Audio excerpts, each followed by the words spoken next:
2 años atrás estaba cambiando, como todo hombre, los 300 canales que podemos llegar a tener sin encontrar nada para ver. Y mientras que cambiaba, no soy de mirar documentales, reconozco que me aburren un poco, pero me llama la atención la estética, me llama la atención lo que están hablando, y resulta que se trataba de un documentalista que afirmaba que las 10 plagas de Egipto no tenían en realidad un significado netamente milagroso, sino que había razones científicas por las cuales las 10 plagas habían ocurrido.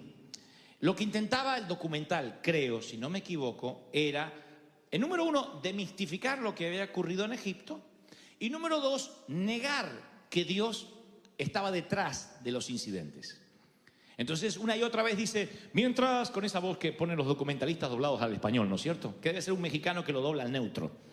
Y dice, seguramente ustedes creen que lo que ocurrió en las plagas de Egipto se trata de la mano milagrosa de Dios. Pero no es la mano milagrosa de Dios lo que nos sorprende hoy, sino lo científico, lo real, lo que realmente puede comprobarse a través de la naturaleza. Mito, ficción, ¿existe Dios? Usted sacará las propias conclusiones. Así que me quedé. Y empezaron a explicar las plagas. Entonces cuenta que cuando relata el incidente de las 10 plagas de Egipto, todo el mundo conoce la historia, pero igual no me gusta dar nada por sentado. Moisés, de parte de Dios, comisionado por Dios, va a presentarse al faraón, que era el comandante en jefe de la época, y le dice, libera a los judíos, libera al pueblo de Dios, libera a mi pueblo, dice Dios. Faraón se endurece, dice no, bajo ningún punto de vista. Moisés vuelve a hablar con Dios y Dios dice no hay problema, enviaré una plaga y después otra y después otra y después otra, y se transforma en un decálogo de plagas que azotan a Egipto hasta que finalmente el faraón, doblado en su intención y en su carácter, deja partir al pueblo. Ese es el resumen de la historia. Ahora, miles de años después, hay un documental en Discovery Channel donde explican de que quizás Dios no estaba detrás de las plagas, sino que simplemente era un evento meteorológico. Y empieza a explicarlo de la siguiente forma. Yo tomo nota porque me llama la atención. Y de hecho creo que así fue. Para ese entonces, cuando comienza la serie de plagas, hay que tener en cuenta la explosión de un volcán, el Santorini, que está comprobado, científicamente comprobado, que en los tiempos de Egipto, donde vivía Moisés, a 800 kilómetros de allí, ese volcán comienza a tener una erupción, explota, y entonces se produce un terremoto que rompe las bolsas de aire subterráneas. Esto ocurre, no ha ocurrido aquella vez solamente, sino que siguió ocurriendo en el mundo. Y cuando ese gas subterráneo, causado por un volcán que tiene un alto contenido en hierro, se rompe, el agua sale al exterior con un color rojizo. Al mezclarse con el agua, esas bolsas de aire llenas de hierro transforman el Nilo en lo que se ve un río de sangre. Cuando yo leía las escrituras, sin tener esta explicación científica, pensé que literalmente se había transformado en una sangre RH negativo, o que tal vez era espeso, que como si literalmente muchas personas hubiesen muerto allí. Pero la Biblia dice que el río se transformó en sangre, y cada vez que la palabra habla, como yo siempre digo, como en Apocalipsis, siempre suele utilizar metáforas. Así que sigo mirando el documental del Discovery y dice que el río Nilo se transforma en sangre porque se vuelve rojizo. Eso hace que la gente, los seres vivos que están allí mueran inmediatamente porque pierde el oxígeno, el agua. Claro, los peces se mueren, pero las ranas pueden estar dentro y fuera del agua. Así que cientos de miles de ranas, y esta es la segunda plaga, salen al exterior porque tienen que huir de las aguas contaminadas. Además, ya encuentran abundante comida en el exterior, y entonces ya tenemos el río convertido en sangre y las ranas afuera. Cuando hay agua contaminada y por consecuencia estancada, y un montón de peces muertos, pescados que no son pescados, son peces muertos, no fueron pescados por nadie, pero empiezan a flotar. Eso hace que sea un caldo de cultivo para que los mosquitos aniden y se multipliquen con rapidez. De allí la tercera plaga. Cuando hay un montón de mosquitos y sin agua limpia y aguas contaminadas, el ganado empieza a morir. Aquí es la siguiente plaga. Cuando el ganado está muerto y esos cuerpos pútridos empiezan obviamente a descomponerse, más las aguas contaminadas, se desarrolla peste. no hay antibióticos en Egipto y de allí las úlceras, los granos en la gente. Las cenizas arrastradas por el aire junto con gases tóxicos y el agua de la atmósfera caen juntos formando pequeños meteoritos humeantes. A la vez que esto trajo ese gas tóxico, llega a cierto punto de la atmósfera y se entremezcla con la humedad y caen como si fueran hielo y fuego a la vez. Esa es la otra plaga. Tiene que ver con la explicación científica. El hombre se queda diciendo, ¿realidad o ficción? Pero espere que le cuente más. Y yo sigo anotando. El cambio de clima, las heladas de Egipto atraen a las langostas, que solo vienen cuando hay un cambio de clima y arrasan con los sembradíos. Las cenizas volcánicas crearon nubes que tapan la luz del sol, y esa es la plaga de las tinieblas. Lo único que quedaría por explicar es la 10ª plaga, que es la muerte de los primogénitos.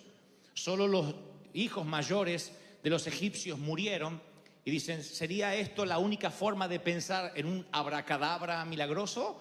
Porque es lo único que los científicos no le encontraban explicación, pero luego descubren que todos los hijos primogénitos dormían en las plantas bajas de las casas. Era el privilegio que se le daba a los hijos primogénitos. Todo el resto tenía que dormir en las plantas altas. Esto no ocurría entre Israel, solamente los egipcios. Y como dormían en la planta baja, a causa de lo que había ocasionado el volcán, se levantó por las cenizas el dióxido de carbono que acabó con ellos, porque estaban más cerca del suelo. Así que en una noche el dióxido de carbono llega, como quien se olvida la estufa encendida o el gas abierto, y termina con todos los que dormían en la planta baja, que era la muerte de los primogénitos. Ahora, cuando termina el documental, dice una vez más el documentalista que saquemos las propias conclusiones, si Dios estaba en esto o no. Y yo terminé de ver el documental y alabé a Dios más que nunca, porque por fin le encuentro una explicación a lo que Dios hizo. Porque digo, claro, entiendo más esto, que Dios use su propia física, su propia química, su propia naturaleza para hacer las cosas. Él sabe cómo combinar los elementos para cumplir sus designios. Él sabe cómo hacer para que ocurran las cosas. Me gustó más entender esto con la mente que decir, y bueno, se transformó en sangre porque sí, porque Dios es poderoso, amén. Y ahí es cuando hay gente que dice, pero explícamelo, ¿cómo un río se va a transformar en sangre? ¿Cómo van a venir mosquitos de golpe? ¿Por qué se murieron los primogénitos? Hay de los que al conocer más cómo Dios hace sus trucos, creen que Dios no es Dios. Pero hay de los que al descubrir cómo Dios se mueve, creemos más en Dios que nunca. Ese es mi Dios, ese es nuestro Dios, ese es nuestro Señor. ¿Están conmigo, sí o no? ¿Por qué nosotros cuando oramos por prosperidad nos parece que es milagroso que de pronto abramos el baño así y del techo del baño comiencen a caer dólares? O te sientas en el baño y aparecen dólares. Diríamos, eso es el poder de Dios, así queremos. Ahora de pronto alguien nos golpea la puerta y nos dice, mire, yo no sé por qué, pero Dios me hizo sentir que tengo que compartir esto contigo. O aparece en el banco de manera milagrosa, sin explicar, miles de dólares, eso es de Dios. Pero de pronto nos perdonan una deuda y decimos, bueno, no es tan de Dios. Siempre estamos buscando que algo sea absolutamente milagroso e inexplicable para decir, entonces es de Dios. Como si Dios no pudiera utilizar lo que Él mismo creó para bendecirnos. Como si Él no pudiera utilizar lo que le pertenece para que seamos de bendición. ¿Me explico a dónde voy? Allí es cuando nos volvemos demasiado místicos y decimos, no, es que a mí me gusta lo espiritual. No, somos ateos y creemos y pretendemos que si no caen billetes del cielo, entonces no es de Dios. De allí que muchos no trabajan y no se esfuerzan porque están esperando el billete del cielo. De allí que muchos no se casan porque están esperando que Dios le entregue la rubia, maniatada y entregada. Úsame, llévame contigo. Y no va a pasar. Es que yo quiero que mi mujer me la entregue Dios. Dios nunca dijo que entregaría mujeres y que caerían de las nubes. Tenemos que hacer un trabajo, tienes que seducir, tienes que ser caballero, pagar el café, condenado, hacer algo.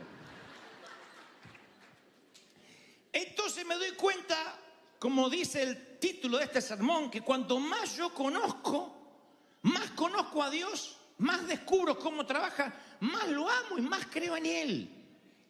Porque empiezo a amarlo con mi mente. Mientras más conozco, más aprecio. Cuando más ves, cuando más se te descubre Dios, más empiezas a amarlo. Yo creo que los astrónomos observan el cielo y aprecian las constelaciones y no se dejan de sorprender Cuando el experto en genética hace un mapa del genoma humano, aprecia cada célula del ADN, dice, esto no lo pudo haber hecho una computadora. Cómo funciona el cerebro, cómo funciona el nervio óptico, cómo se conecta tu corteza cerebral con los ojos, de modo que lo que estás viendo se transmite al cerebro y nos da la pauta de lo que estamos mirando. Eso simplemente tiene que terminar en una persona que empieza a investigar y le termina dando la gloria a Dios. No hay otra forma. Cuando el Discovery explica cómo bien pudieron haber ocurrido las plagas, pudo haber sido o no, a mí me fascinó. Dije, sí, Dios creó el mundo y hizo, tocó el volcán. Y con tocar el volcán, sabiendo Dios que este faraón era un cabezón que se iba a endurecer y endurecer y endurecer, dijo, con que toque este volcán se producen 10 plagas por efecto dominó. Y desde la explosión del volcán hasta la muerte de los primogénitos, todo estaba en el dedo de Dios haciendo ¡ping! Lo que él mismo había creado. Me fascinó. No hizo el documental que yo dejara de creer en Dios. Dije, claro, así Dios lo hizo. No desacredito al mago simplemente por ver cómo hizo el truco. Me parece fascinante. Me parece fascinante que digas, Dios sanó mi cáncer de la noche a la mañana mientras dormía o en una oración de altar. Pero me parece fascinante que digas, fui, me operé, extirparon el tumor y me decían que no hay ramificaciones. La operación fue un éxito. Los ángeles estuvieron allí en la sala de quirófano. Eso también es Dios. ¿Están conmigo, sí o no? No estamos desacreditando a Dios. El oceanógrafo explora la gran barrera de coral y aprecia cada color, cada especie. El físico trata de atrapar los quarks y aprecia cada molécula. Hablamos de vino recién. Los enólogos prueban el vino y dicen, sabor a madera, elaborado en 1844. ¡Oh! Otro borracho dice que...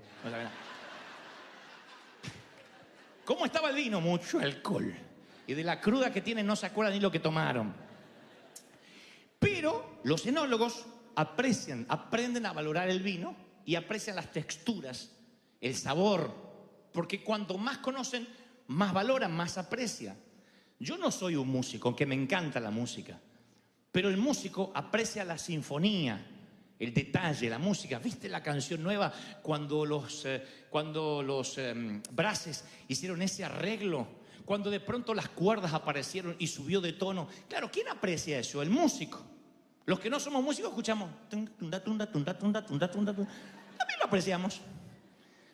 Pero como desconocemos las notas musicales, los recovecos de la partitura, para nosotros decimos, bueno, linda la música. El sommelier también, el que cata el vino, dice, bueno, yo estudié, me preparé y sabe cuando un vino es bueno, cuando un vino es malo.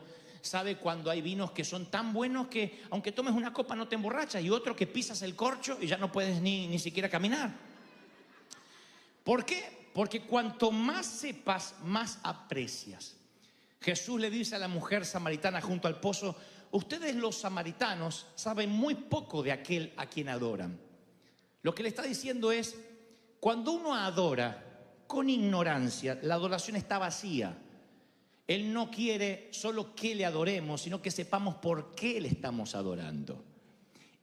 Amarás a Dios con todo el corazón, lo entendemos, con el alma también, con la fuerza también, porque no somos flojos para servir. La mente tenemos nuestros prejuicios y te lo voy a explicar por qué y a dónde es que quiero llegar conforme lo que Dios me dijo que te diga esta mañana. Cuando nosotros anulamos la mente, cuando nosotros dejamos de aprender, de investigar, cuando nosotros vemos un documental como el Discovery y decimos, te reprendo Satanás, mi Dios no es así, aleluya, aleluya, no cerramos. Y Dios dice, quiero que me conozcas, quiero que sepas cómo es que yo hago las cosas, cómo es que yo actúo. La gran mayoría de los milagros que yo he experimentado en mi vida personal, Dios utilizó factores humanos. Yo nunca necesité un montón de dinero para una cruzada y lo encontré debajo del colchón. Nunca de pronto encontré un paquete tirado o vino un ángel con alas y me dijo, toma, y se fue y me dejó la maleta. No. Eran personas normales que decían, yo no sé por qué, pero siento de ayudarte. Otros me prestaron y Dios me dio la providencia de devolver, aún con intereses. También Dios estaba allí. ¿Por qué siempre pensamos que si hay una abracadabra detrás, entonces Dios está? Y si Dios usa lo normal, lo común, lo que él creó, porque el diablo no creó nada. El diablo no creó nada, es Dios. Si aún el diablo es creación de Dios y sirve para los propósitos divinos, aún el diablo. Ustedes deben recordar aquella vieja historia de la señora que decía: Señor Padre, danos de comer que no tenemos, danos de comer que no tenemos. Y el vecino ateo de al lado dice: le voy a jugar una broma. Y entonces le golpea, toca el timbre y le deja un pollo rostizado ahí, con papas al horno. ¡Qué rico! Se lo pone ahí y le pone un cartelito: esto no viene de parte de Dios, que no la está escuchando, viene del diablo. Cuando ella abre y dice: ¡ay! Cuando uno ora hasta el diablo obedece. Gracias, Señor. Eso es bueno. Eso es el milagro de Dios. ¿Sí? Reconocer que Dios va a usar. Miren, Dios nos dio la capacidad de seguir aprendiendo hasta que muramos. El aprender, y escúchenme los más jóvenes, díganme alguien amén para que no me sienta que estoy en un geriátrico. Aprender no es un lujo, es una cuestión de mayordomía.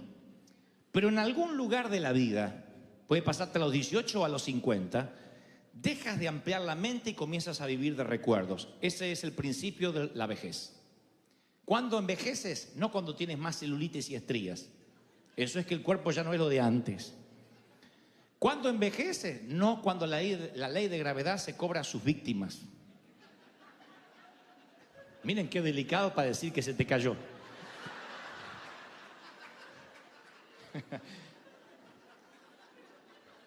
Dígame si no soy un señorito. ¿Saben cuándo envejeces? Cuando empiezas a vivir de recuerdos.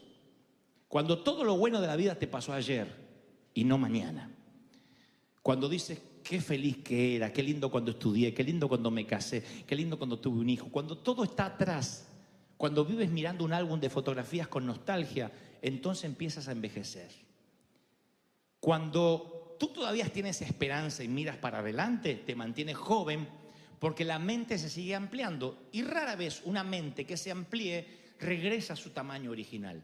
La mente es como un músculo que se va ampliando, ampliando, ampliando. Yo creo en el open mind y no lo relaciono con el libertinaje, lo relaciono con alguien que está abierto a la creatividad de Dios, a lo que Dios todavía puede hacer, porque Dios no dejó de crear en el sexto día. Dios sigue creando. Pero cuando uno cierra la mente, ese día deja de vivir y comienza a morir, porque deja de aprender. Hay algo que se llama el síndrome del desuso. Si dejas de usar cualquier parte de tu cuerpo, incluso la mente, se atrofia. Y yo no he visto mentes tan atrofiadas como dentro de la iglesia cristiana. He recorrido el mundo y las mentes más atrofiadas están dentro de la iglesia. No estoy hablando de ignorancia por falta de capacidad académica. Universitarios conocí con mente atrofiada. No hablo de capacidad de estudio, hablo de mente que en desuso se atrofiaron, que empiezan a pelear por tonterías, por idioteces, que si lo razonaran un poco como Dios manda razonar. Salomón pide sabiduría. Si usar la mente fuera un pecado, Salomón no habría pedido sabiduría. Si la mente fuera un problema, el Señor no diría: me amarás con toda tu mente. Pero nosotros nos atrofiamos cuando dejamos de pensar. Recuerdan que yo un día les conté que se me ocurre subir una foto de un arbolito navideño en las redes sociales. Me liquidaron de un montón de iglesias, que ese árbol satánico, diabólico, vas a arder al infierno. Un puertorriqueño me dijo: ¿sabe cuál es el problema? Esas bolas, son las bolas del diablo, me dijo.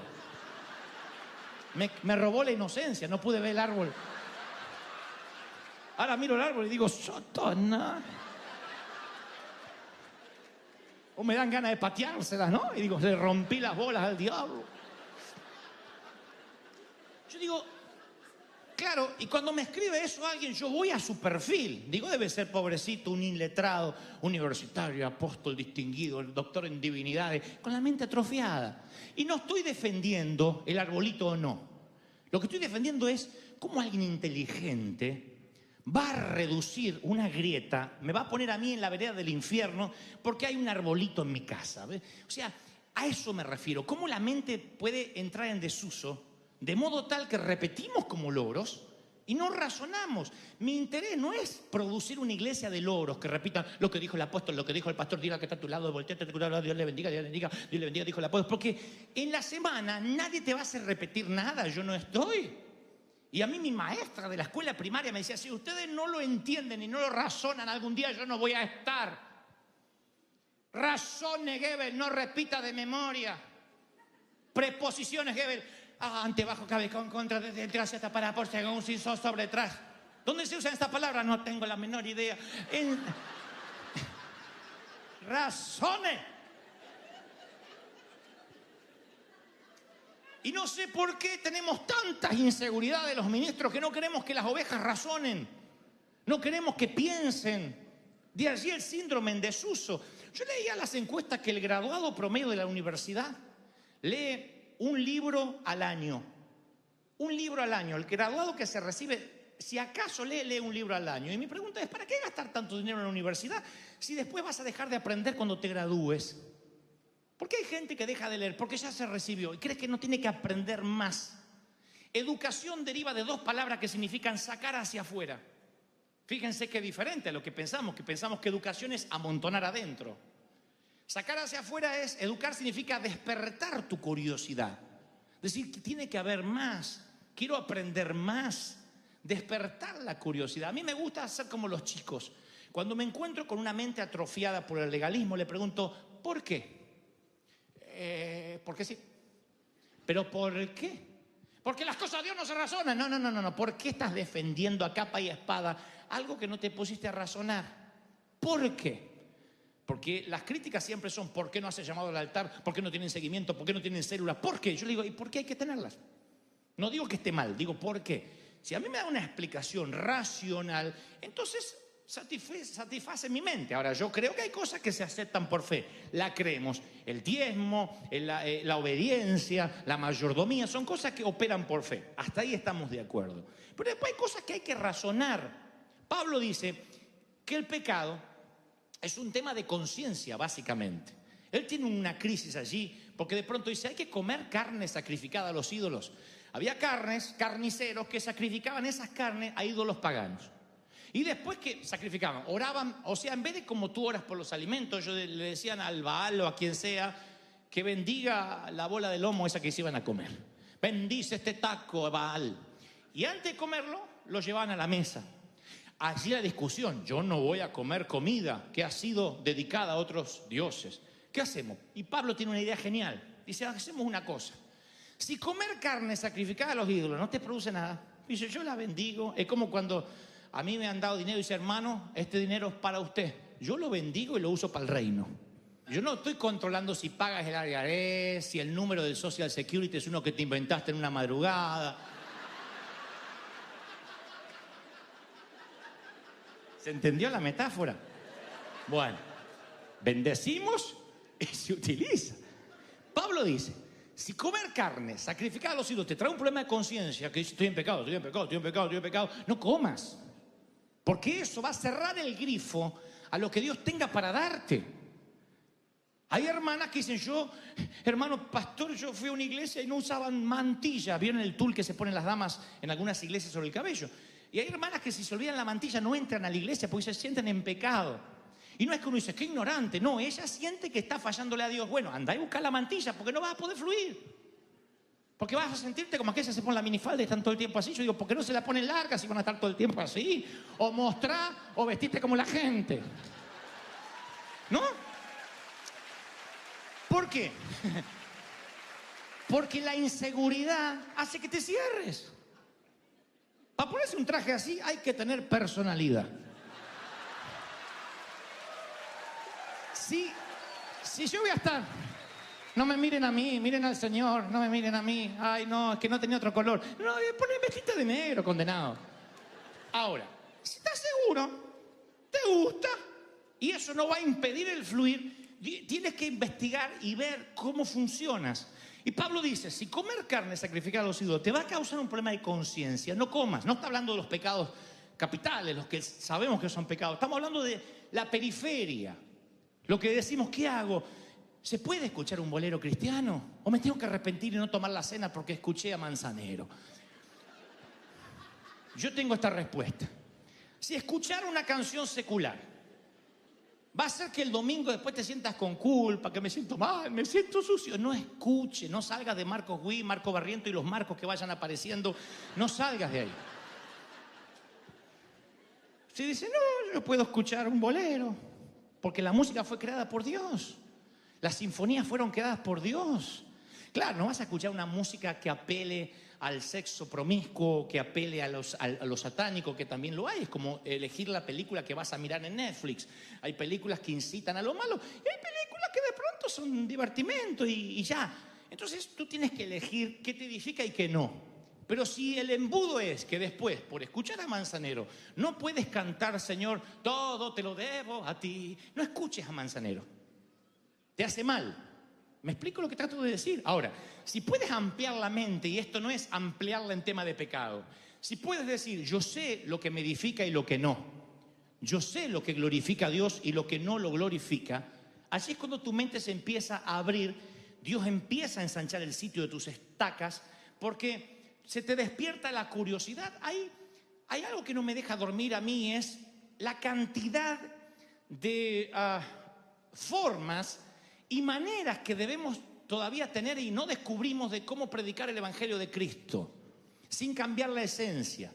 Yo soy un predicador muy tradicional, soy un predicador de las mismas cosas viejas, solamente que lo predico de una manera nueva, pero no cambio la esencia. Dios es el mismo ayer, hoy y por los siglos, pero siempre es mejor encontrar un defecto en la nueva manera de hacer las cosas que hacer una autocrítica en las viejas maneras de hacer las cosas y preferimos no cambiarlas. Mi pastor alemán, no el perro, un pastor que nació en Alemania,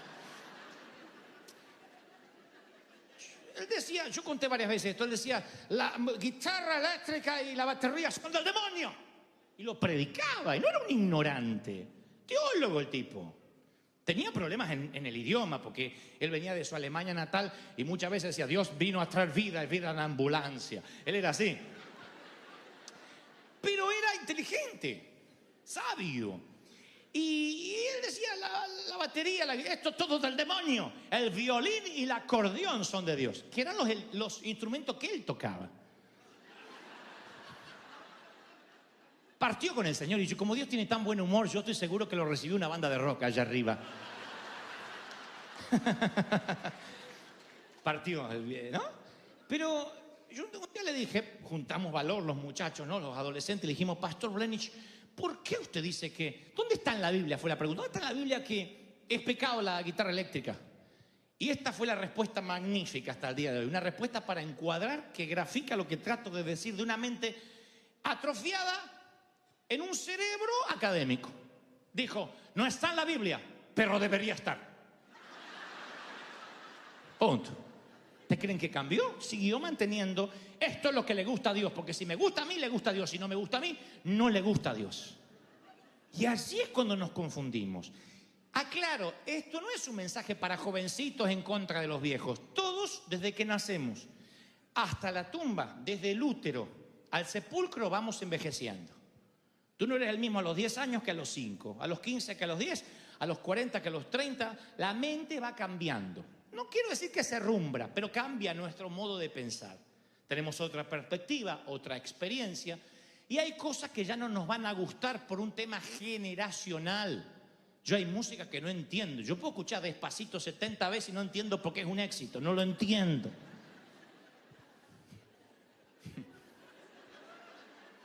Ya estoy fuera del universo de los que entienden que es un éxito porque tiene tal música y tal ritmo. Yo no lo entiendo.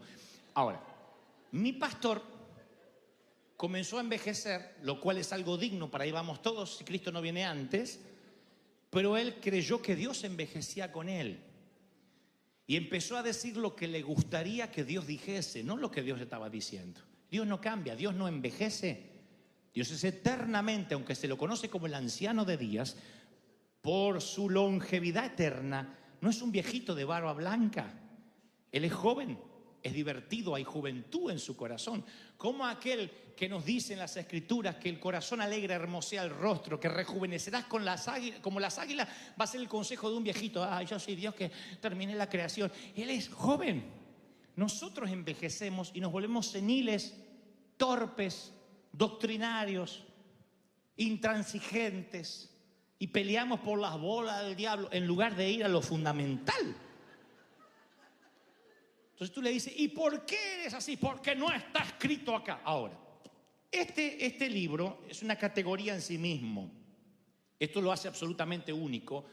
Primero es palabra viva. Es una suerte de caleidoscópico. O sea, ¿vieron como esos que ustedes miran así, que los tienen los chicos, que ven un montón de figuritas y se van armando así, y siempre ves diferente, un montón de vidrios, ¿no? Entonces, bueno, eso es la Biblia. Fue escrito por 40 escritores en más de 15 siglos, en 3 idiomas y en 3 continentes diferentes. Y entre los autores va de agricultores a pescadores, a reyes, poetas, profetas, prisioneros de guerra.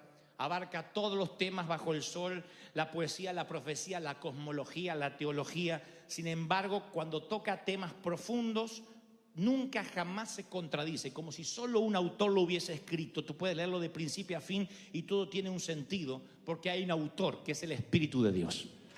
Ahora, hay una forma muy sutil, que yo lo hablé hace unos domingos atrás, que es la bibliolatría. Idolatrar al libro por sí mismo.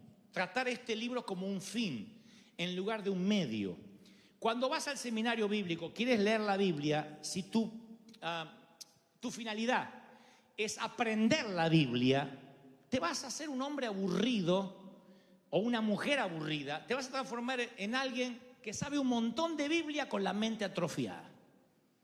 Vas a ser un necio teólogo, lo que eran los fariseos. Si tú te aprendes la Biblia con el fin de quiero aprender todo acerca de la Biblia, no hay libro más aburrido que la Biblia sin el Espíritu Santo. Entonces, cuando tú dices, yo quiero utilizar la Biblia para aprender, entonces lo que vas a lograr simplemente es información, nunca transformación. La Biblia es para transformarte.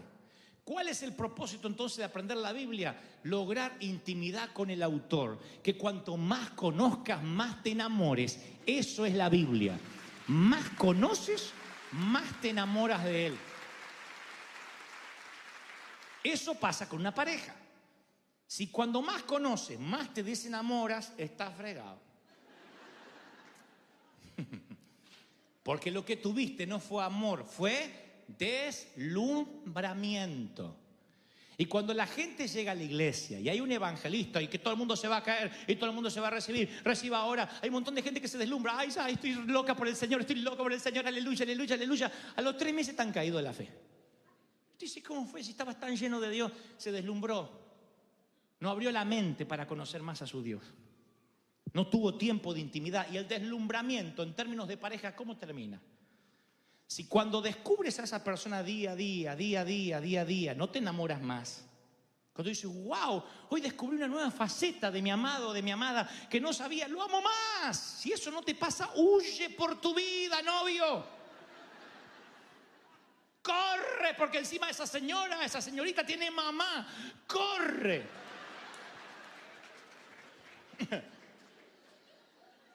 Ahora, el canon de la Biblia está cerrado.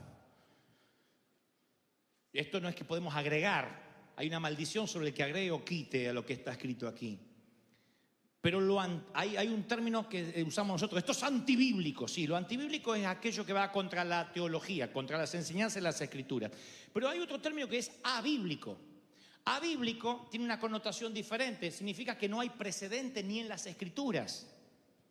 Y ustedes dirán, no, si no está en las Escrituras no existe. Entonces vamos a eliminar la computadora, el Facebook, los aviones. Y ustedes dicen, ¿cómo vamos a eliminar los aviones? Sí, hay gente que me dice, Jesús no volaría en avión. Como digo siempre, conseguimos un burro volador y con todo gusto yo vuelo un burro. Entonces el tipo está diciendo, los aviones no son de Dios, los autos lujosos no son de Dios, en una computadora, en una Mac, que tampoco tenía Mac el apóstol Pedro. Entonces hay un montón de cosas que son abíblicas, no hay precedentes en las Escrituras. ¿Y cómo hago para no meterme en lío en algo diabólico? Mientras que la metodología no contradiga la teología. ¿Cuál es el problema? Hay fascinantes, novedosas maneras de predicar el evangelio a través del cine, redactando nuevas leyes, escribiendo nuevos libros. ¿Por qué no lo hacemos? Porque Satanás sabe que si no puede detener tus fuerzas, ni tu alma ni tu corazón te detendrá la mente y te hará que no pienses. Yo provengo de la generación donde el estudiar era pecado. El querer ser locutor, actor, cualquier cosa que estuviera relacionada con el arte era pecado. Cuando somos hijos de un artista. Cuando me dicen, ¿qué oficio tienes, pastor? Le digo, no, artista, yo heredé el oficio del padre. Yo soy artista como mi padre. Artista. ¿Y por qué le tenemos miedo si Él es el creador? ¿Cuántos dicen, ese es mi Dios? Dios es espíritu y quienes le adoran deben hacer un espíritu y en verdad. Yo me atrevo a pensar que en muchas congregaciones hay gente que si uno detendría la adoración y le preguntaríamos, ¿por qué adoras? No sabrían por qué, no tendrían respuesta. Porque pensamos que lo espiritual y lo intelectual son excluyentes. Si estás pensando no puedes adorar y si adoras no puedes pensar. Y la mente y el alma no son enemigas, no hay una dicotomía, son aliadas. Un gran amor nace de un gran conocimiento. Más conocen a Dios. Yo vi el Discovery, lo del Discovery Channel de las plagas de Egipto y de verdad me pasé la tarde adorando a Dios. Eres genial, Señor. Si así fue, eres genial. Con un volcán lo volviste loco a todos. Me pareció una genialidad. Dije, sí, eso pudo haber pasado, sí. Y me enamoré más del Señor. Digo, wow, qué estratega que es Él. Qué increíble. Ese es nuestro Dios.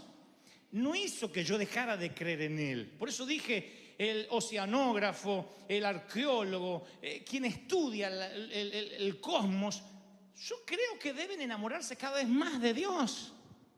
Pero hay una animosidad en contra de crear, en contra de pensar.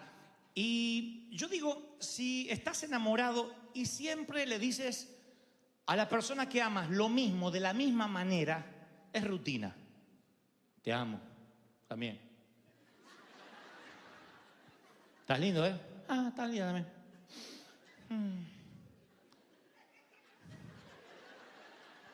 Si estás enamorado, buscas nuevas formas de decir lo que sientes. Esto es para los novios, los solteros, esto va por la misma ofrenda, ¿eh?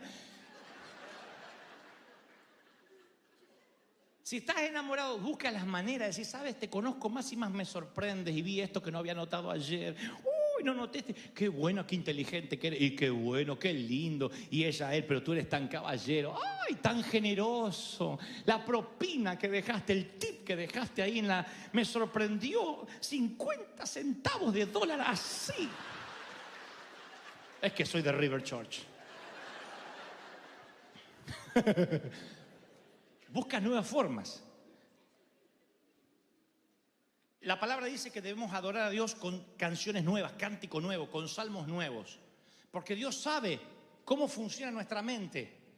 Entonces, cuando nosotros decimos, no, a mí no me gustan las canciones nuevas porque yo soy fiel a la senda antigua. La senda antigua no es defender lo que te gustaba cuando eras joven. Permanecer en la senda antigua es ser fiel incluso a los cambios de Dios. Es ser fiel a lo que Dios quiere hacer. No consiste en mantener el fuerte en pie, en hacer las cosas como siempre. No consiste en defender la doctrina. La fidelidad es la valentía para enfrentar el evangelio de un modo nuevo, creativo. Que Dios diga, mira, esta es la manera de hacerlo. Vamos, si Dios está en eso y no contradice la teología, vamos. No sabes hasta dónde Dios te puede llevar. Dios puede darte compañías nuevas, inventos nuevos. Este es un país donde la gente se ha hecho rica de la noche a la mañana con un invento, con algo que se les ocurrió. Capaz que lo inventas en Colombia, en México, en El Salvador, en Argentina y te roban el invento. Acá haces el copyright, lo registras y Dios te puede dar. Y contamos con una ventaja. El Dios creativo es tu Padre. Tu Padre. ¿Por qué hacen las cosas como vimos que se hicieron siempre? Cuando Dios te puede dar cosas nuevas, creativas, donde de pronto, ¡wow!, no lo había visto. Eso es la sabiduría que Dios te da. Dios le da la estrategia a Gedeón. Dios le da el modelo a Salomón y le dice, no te muevas del modelo que te muestro. Dios te da el modelo, Dios es el gran arquitecto, te puede dar el modelo para tu compañía, el modelo para tu matrimonio, el modelo para tu empresa, el modelo para tu ministerio. ¿Por qué salir a imitar lo que otros hacen? Es que no me quiero mover de la senda antigua, decimos con la mente estrecha. La senda antigua no es una senda vieja, es la senda de siempre, pero todos los días hay algo abíblico. ¿Qué es abíblico? No antibíblico, abíblico. Cosas que ojo no vio, ni oído yo, ni han subido a tu corazón, ni están escritas aquí, son las que yo tengo preparadas para ti. Alguien tiene que decirme, amén, aleluya, santo eres. Y entonces ahí valoras la autenticidad. Yo hace unos años estaba intentando ser un pastor, ahora estoy intentando ser Dante Gebel. Digo, Dios me hizo con los defectos que tengo, con los cables sueltos que tengo, por alguna razón. Me quité la presión de ser como los demás, de predicar como el otro, de hacer lo que hace el otro porque se estila. Dije, ¿qué quieres que yo haga, Señor? Quiero reducir la brecha de lo que Dios quería que yo fuera y lo que yo soy. Quiero que esa brecha cada vez sea más pequeña, que lo que Dios soñaba que yo fuera, realmente yo pueda parecerme más a ese sueño de Dios. Para eso, lo que tengo que entender es que debo abrir la mente todos los días. Cada vez que oro digo, Señor, ¿qué nuevo quieres hacer hoy? ¿Qué quieres hacer hoy en el servicio? Esto no es hacer un loquito por la vida y no tener planes. Significa estar abierto a nuevos planes de Dios, a nuevos proyectos del Señor, a nuevas estrategias de Dios. Eso pasa en todos los órdenes. Pídele creatividad a Dios. Dile, Señor, abre la mente. Y no es que la creatividad viene así y te cae la creatividad. Sale de acá. Dice la palabra que Samuel reveló lo que había en el corazón de Saúl. Yo te voy a decir esta palabra, no te la olvides nunca. Tú eres mucho más inteligente, y no te estoy pasando la manito para quedar bien. Tú eres mucho más inteligente de lo que crees. Tienes mucha más sabiduría de lo que jamás hayas soñado. Eres más apasionado de lo que jamás creíste que podías serlo. Nada más que a veces crees que eres lento, torpe, falta de sabiduría y frío, porque eso te han dicho que eres. Pero tan pronto descubras lo que Dios puso aquí desde la matriz, desde el vientre de tu madre, te vas a sorprender de todo el potencial que tenías.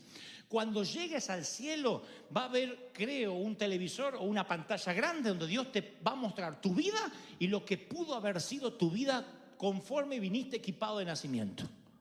Lo que pudo haber sido tu vida si le creías a Dios. ¿A dónde pudiste haber llegado? Y allí el Señor dice que enjugará todas lágrimas. ¿Habrá lágrimas en el cielo? Sí. Frente al tribunal de Cristo, cuando nos muestre todo lo que pudimos haber hecho. Como pastor, llevo casi 10 años apenas de pastor. Antes era evangelista. Yo he estado en varios lechos de muerte. De personas octogenarias, de 90 años, 70 años, nunca escuché en un lecho de muerte a alguien arrepentirse por lo que hizo. Le decía, ¿quiere arrepentirse de algo? No, yo ya arreglé mis cuentas con Dios. Lo que me arrepiento es lo que no hice, lo que no viajé, lo que no amé, lo que no arriesgué. ¿Por qué no hablé? ¿Por qué me callé? ¿Por qué perdí 30 años de mi vida callado? ¿Por qué no hablé? ¿Por qué no hice? ¿Por qué no hice? ¿Por qué no transformé? ¿Por qué no provoqué? La gran mayoría de los ancianos se preocupan por lo que no hicieron y ahora ya no les da ni el físico, ni la cabeza, ni le irriga la sangre como antes. Alégrate de tu Creador en los días de tu juventud, porque vienen los años en que no tengas contentamiento, ni el Viagra te va a dar el contentamiento que tienes ahora. ¿Se entendió la metáfora y la parábola? Amén, gloria al Señor. Entonces este es el tiempo donde tú te tienes que alegrar y decir, Señor, yo necesito entender que Dios me dio el hoy. Alguien tiene que decirme amén. Dios te dio el hoy. Y tienes que decir, Señor, dentro de lo que es tu santidad, dentro de lo que es la teología, dime cuál es mi máximo potencial. Ensancha mi mente y no te vas a sorprender. Dios te va a dar estrategias, métodos en tu ciudad, en tu país, en tu nación. No es hacerse el loquito, el rebelde porque sí, me voy a hacer el Che Guevara. No. Tampoco la rebeldía como postura sirve, porque si es una postura es hipocresía, aunque parezca innovación. No estoy hablando de hasta el rebelde, voy a venir sin corbata, voy a venir en short porque yo soy nuevo. No. Estoy hablando de ideas creativas. Cosas que nadie pensó y que Dios las tiene allí para dártelas. Si te pones a orar, Cuando vas a hacer tus facturas, tus propuestas, cuando vas a escribir un guión, cuando redactas tu hoja de vida, dile: Señor, dime qué es lo que yo puedo aportar a esta tierra, de modo que cuando me vaya sepan que yo estuve aquí. Y Dios dice: te daré favor y fama para con los hombres y con los de afuera. Se lo dijo al profeta: he aquí, yo te daré favor para conmigo y para con los hombres. Ensancha la mente. Dios es el principal marketinero. Él maneja el branding y la marca como nadie, jamás. Él sabe cómo hacer para que tu nombre esté donde tenga que estar, de modo que tú le des la gloria a Dios y seas una lumbrera.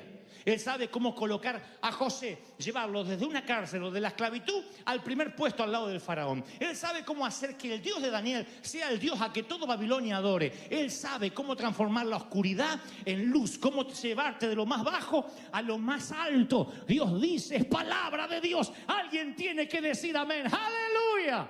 ¿Cuántos reciben esta palabra? Dígame amén. ¿Cuántos vamos a abrir la mente? ¿Se atreven a decir: yo quiero abrir mi mente?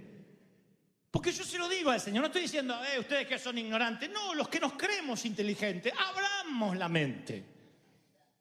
Porque la letra sin Espíritu Santo es ley. Y la ley atrofia.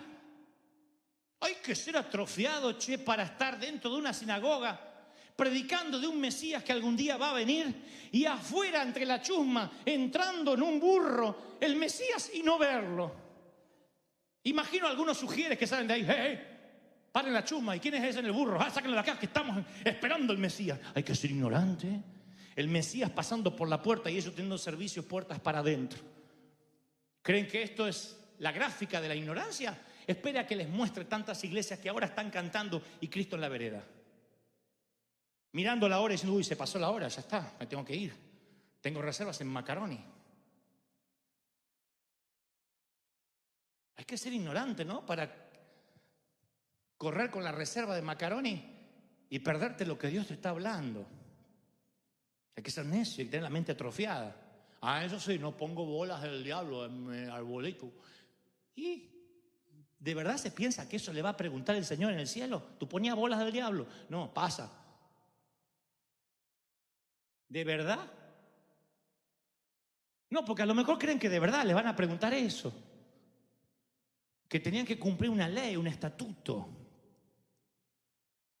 El otro día, ya hace varios meses, estoy saliendo de un baño en un sitio público y alguien me dice: yo lo escucho a usted, pero a escondida, porque mi pastor no quiere que yo lo vea ni lo escuche. Está bien.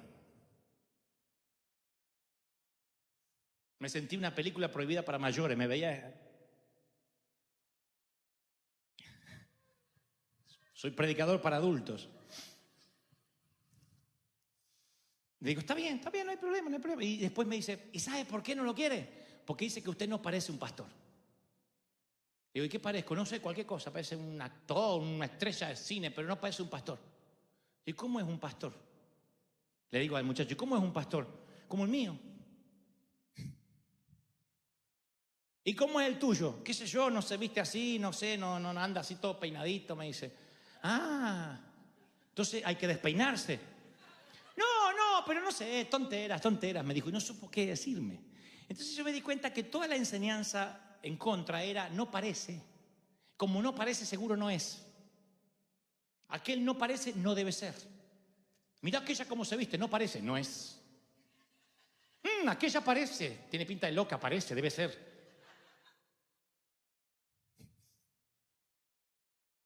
Estereotipamos, estigmatizamos y así somos. Y Dios dice: yo voy a usar lo que no parece para que sea, lo que no es para avergonzar a los eruditos, los sabios. Voy a usar a lo que no parece. Voy a usar a los... Voy a usar lo que no es para que sea, y yo me voy a glorificar. Voy a usar a River, voy a usar a mi pueblo. Si crees que Dios habló, se tiene que oír ese aplauso.